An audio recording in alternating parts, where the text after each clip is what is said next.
రాజీవ్ నా మెడలో తాళి కట్టిన భర్తగా నాకు అసలు ఏమీ చేయడం లేదమ్మా.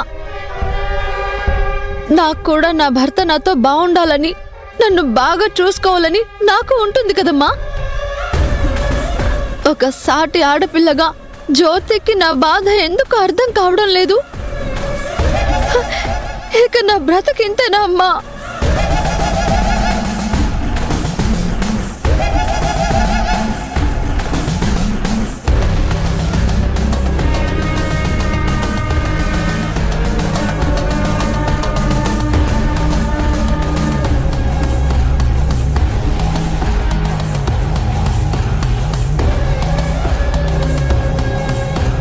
నా ఏడుపు బాగా పనిచేసినట్టుంది.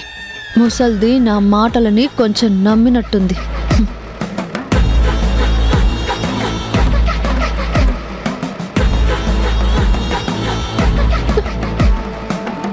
మాట్లాడవేంటమ్మా?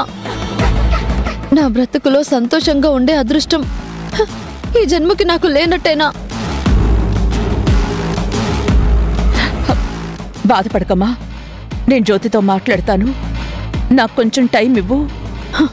లేదమ్మా, నువ్వు చెప్పినా సరే నేను అలాంటివేం చేయట్లేదు. శ్రావ్య అబద్ధాలు చెప్తుందని నిన్ను నమ్మించే ప్రయత్నం చేస్తుంది. అసలు నేను ఇక్కడ ఉండనమ్మా. మీకెవరికి కనిపించకుండా ఎటైనా వెళ్ళిపోతాను. అవే మాటలమ్మా, ఎక్కడికి వెళ్తావు? ఎటో అటు వెళ్ళిపోతాను. నాకు అసలు ఏం సుఖం ఉందని ఇక్కడ ఉండాలమ్మా? కన్న తల్లితో మనస్ఫూర్తిగా మాట్లాడలేకపోతున్నాను. భర్తతో కాపురం చేయలేకపోతున్నాను. తొందరపడి అలాంటి పిచ్చి నిర్ణయం తీసుకోకు శ్రావ్య.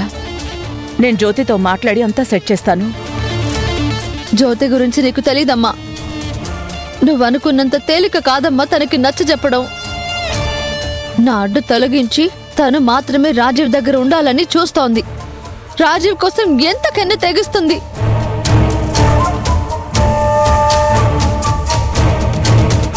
నా యాక్టింగ్కి శారద పడిపోయింది. తొందరలోనే జ్యోతి మీద యాక్షన్ తీసుకుంటుంది.